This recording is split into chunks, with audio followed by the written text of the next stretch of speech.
Checks के लेन then और उनसे संबंधित कानूनों के लिए भी हमने पिछले दिनों एक सेक्शन शुरू किया था, क्योंकि बैंक चेक से जुड़ा फर्जीवाड़ा भी आजकल बहुत आम हो गया है। इसमें भी फॉल्स एलिगेशन के केसेस देखने में आ रहे हैं और यहाँ भी वही कहानी है कि झूठे कागजात लगाकर अनेक बार भोले भाले लोगों को ठगा जा रहा है। चेक काटने वाले भी ठग रहे हैं और चेक पाने वाले भी ठग रहे हैं। बिल्कुल प्रारंभ में ही हम यह आधारभूत जानने की कोशिश करते हैं कि किन दस्तावेजों को नेगोशिएबल इंस्ट्रूमेंट एक्ट कहा जाता है। कोई भी रुपये पैसे संबंधी या वित्तीय दस्तावेज जो इसके धारक को, यानी कि जिसके हाथ में ये है, उसको बिना किसी शर्त के एकदम से पेमेंट के लिए अधिकृत करता हो तो उसे नेगोशिएबल इंस्ट्रूमेंट कहेंगे। इस नेगोशिएबल इंस्ट्रूमेंट को लिखित में होना चाहिए, निश्चित दिन दिनांक और समय पर होना चाहिए, देने वाले के हस्ताक्षर साथ होने चाहिए। इसमें पेमेंट के लिए कोई शर्त नहीं जुड़ी होनी चाहिए। बैंकों के cheque, promissory notes, deposit certificates वगैरह इसके उदाहरण होते हैं। A negotiable instrument guarantees payment on demand. Payment on demand एक सूत्र वाक्य है। लेने वाले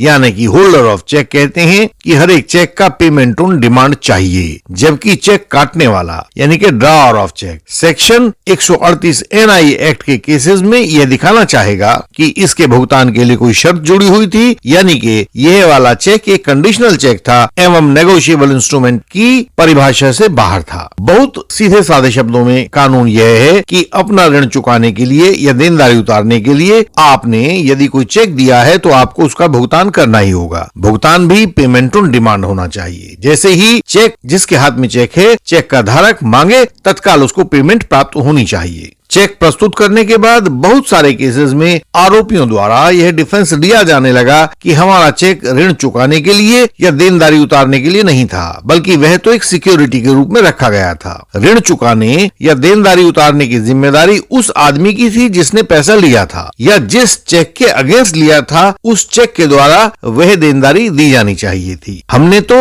यह सिक्योरिटी वाला चेक दोनों पक्षों के बीच में सुलह करवाने की बाबत यह सिक्योरिटी का चेक दे दिया था। हमारा चेक बैंक में ना डाला जाए। शुरू में ट्रायल कोर्ट्स को यह बात पसंद आई। उन ट्रायल कोर्ट्स ने इसे एक वैलिड लीगल डिफेंस मानते हुए इसे स्वीकृति दे दी और तब से लेकर आज तक चेक्स गिवन इन सिक्योरिटी को एक स्टैंडर्ड डिफेंस माना जाने लगा। आज की वीडियो में भी हम एक ऐसी सुप्रीम कोर्ट जजमेंट की भी बात करेंगे जब चेक्स गिवन इन सिक्योरिटी को एक वैलिड लीगल डिफेंस माना गया और उसी के साथ साथ अब सुप्रीम कोर्ट को यह नया कानून देना पड़ा है जिसके अनुसार चेक्स गिवन इन सिक्योरिटी की कानूनी स्थिति में अब परिवर्तन हो गया है। क्या परिवर्तन हो गया है वही अब हम देखने वाले हैं।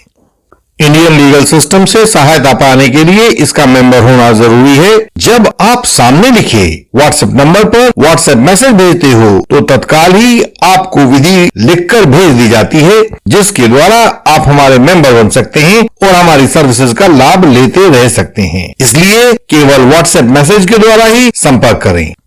केस का नाम है Shripati Singh versus state of Jharkhand. Criminal appeal number 1269 और 1270 2021 की अपील्स हैं, जो कि SLP क्रिमिनल नंबर 252-253 ऑफ 2020 में पैदा हुई थी। जस्टिस MR शाह और जस्टिस AS बोपन्ना की पीठ ने इस केस को 28 अक्टूबर 2021 को डिसाइड किया था। इस केस में रेस्पोंडेंट ने अपलेंट से 2 करोड़ रुपए का लोन लिया था। अन्य बातों के अलावा इस केस में 6 बैंक चेक्स सिक्योरिटी के रूप में दिए गए थे और जब रेस्पोंडेंट ने वह लोन का पैसा नहीं लौटाया तो अपलेंट ने सेक्शन 138 NI का केस डाल दिया। ट्रायल कोर्ट में रेस्पोंडेंट ने यह लीगल ग्राउंड दिया कि सिक्योरिटी चेक होने के कारण उन चेक्स को पैसे की उगाही के लिए बैंक में नहीं डाला जा सकता है। अतः सेक्शन 138 NI एक्ट के अंतर्गत इस केस को ना चलाया जाए, खारिज किया जाए। स्थापित कानून के अनुसार ट्रायल कोर्ट ने उस केस को खारिज कर दिया। ट्रायल कोर्ट में केस हारने के बाद शिकायतकर्ता, जो यहाँ अब सुप्रीम कोर्ट के सामने अपलेंट भी था, उसने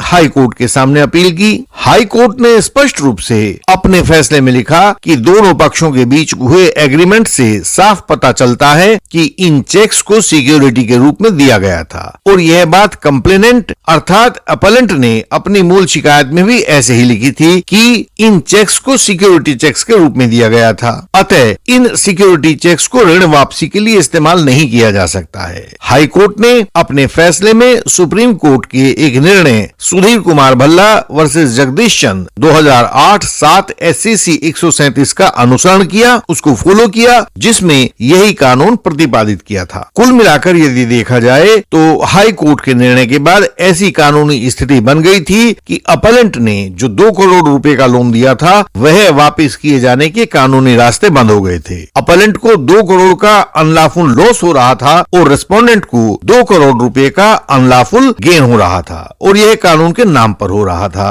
तो सुप्रीम कोर्ट के अनुसार इस कानूनी खामी को दूर किया जाना जरूरी था, वरना तो यह एक अवांछित लॉस और अवांछित गेन की कहानी कानून का रूप ले लेती। सुप्रीम कोर्ट ने इसके लिए अपने एक पुराने निर्णय messrs Voom laboratories private limited versus Vijay Ahuja criminal appeal number 1382-1383 of 2019 का हवाला दिया। उसमें बहुत स्पष्ट रूप से कहा गया था, हमारे यानी सुप्रीम कोर्ट के मतानुसार हाई कोर्ट ने इस सारे मामले को अव्यवस्थित कर दिया है। शिकायत में यह लिखा हुआ है कि साइन किए गए चेक्स को आरोपी द्वारा शिकायतकर्ता को सौंपा गया था और यह बात कि चेक्स को सिक्योरिटी के रूप में दिया गया था एक डिफेंस का मसला है। इसको डिफेंस के तौर पर देखा जाना चाहिए और यह भी डिफेंस का ही मसला है कि इन चेक्स को किसी ऋण चुकाने के लिए या देनदारी उतारने के लिए नहीं दिया गया था। लेकिन यह बात मूलतः डिफेंस द्वारा सबूतों के द्वारा सिद्ध की जानी थी कि इन सिक्योरिटी चेक्स को ऋण चुकाने के लिए या देनदारी उतारने के लिए नहीं दिया जा सकता था। यानी कि कुल मिलाकर यह एक ट्रायल इशू था जो कि ट्रायल कोर्ट के द्वारा निर्धारित किया जाना था।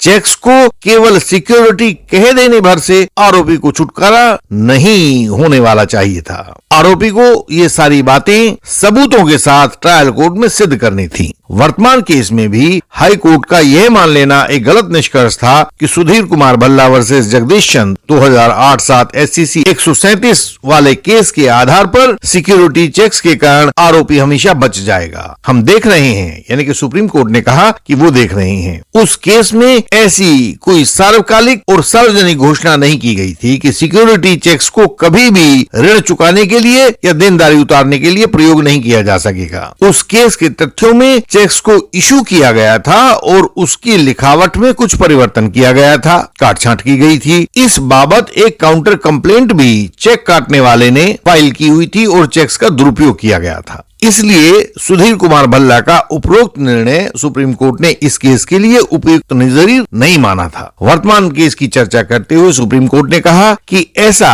कोई हार्ड एंड फास्ट रूल नहीं है कि जिस चेक्स को सिक्योरिटी चेक के रूप में दिया जाएगा वह कभी भी ऋण चुकाने के लिए या देनदारी उतारने के लिए प्रयोग नहीं किया जा सकेगा। ऐसे में यदि हम ऐसी कोई बात मान लें कि सिक्योरिटी चेक्स कभी भी इस्तेमाल नहीं हो सकेगा तो वह पेमेंट ऑन डिमांड का जरिया नहीं रह जाएगा। चेक दिया लेकिन उसकी पेमेंट की हमने डिमांड की, लेकिन हमें जो उसकी पेमेंट है वह ऑन डिमांड नहीं मिलेगी, तो चेक की परिभाषा बिगड़ जाएगी। ऐसे में उसे नेगोशिएबल इंस्ट्रूमेंट नहीं कहा जा सकेगा, जिससे यह पूरा का पूरा कानून अपना अर्थ खो देगा। जो नेगोशिएबल इंस्ट्रूमेंट एक्ट बनाया गया है पार्लियामेंट के द्वारा वह अपना मूल स्वरूप को खो देगा, सिर्फ इसलिए कि यह कानून की गलत व्याख्या पर टिका होगा। कोर्ट ने आगे कहा, जब भी कोई चेक चाहे सिक्योरिटी के रूप में ही दिया गया हो तो भी चेक के देने वाले को यह पता होना चाहिए कि चेक का अर्थ है पेमेंट ऑन डिमांड। यदि चेक को बैंक में देने के बाद वह डिसओनर हो जाता है तो यह चेक का धारक यानी कि जिसके हाथ में चेक दिया गया है यह उसका विकल्प है, यह उसकी चॉइस है कि वह रिकवरी करने के लिए सिविल केस डाले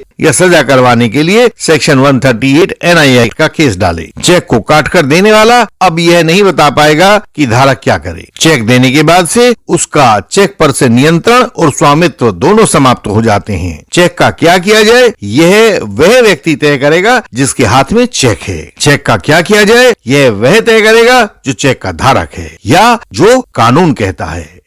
आप फॉल्स एलिगेशन वॉरियर्स हो या यंग एडवोकेट कॉलीग्स हो, हम अपने डिस्टेंस एडवोकेसी के द्वारा आपको कोर्ट केसेस में सही रास्ता दिखा सकते हैं। आपके क्रॉस एग्जामिनेशन, एप्लीकेशन, फाइलिंग आदि को तैयार कर सकते हैं तथा electronic evidence, FSL experts, DNA reports आदि का रहस्य खोल सकते हैं। एप्लीकेशन अंडर सेक्शन 91, 207 या 311 CRPC के लिए आपको रास्ता दिखा सकते हैं। हमारी हर एक वीडियो में आपके लिए कोई ना कोई सफलता का सूत्र छिपा हुआ है। अधिक जानकारी के लिए हमारी वेबसाइट www.indianlegalsystem.org पर जाकर आप अपनी सरल भाषा में यह सब जानकारी पा सकते हैं। हमसे व्हाट्सएप मैसेज द्वारा संपर्क करें, मेंबरशिप लें और सहायता पाएं। आपसे फिर मुलाकात होगी, तब तक के लिए प्रणाम।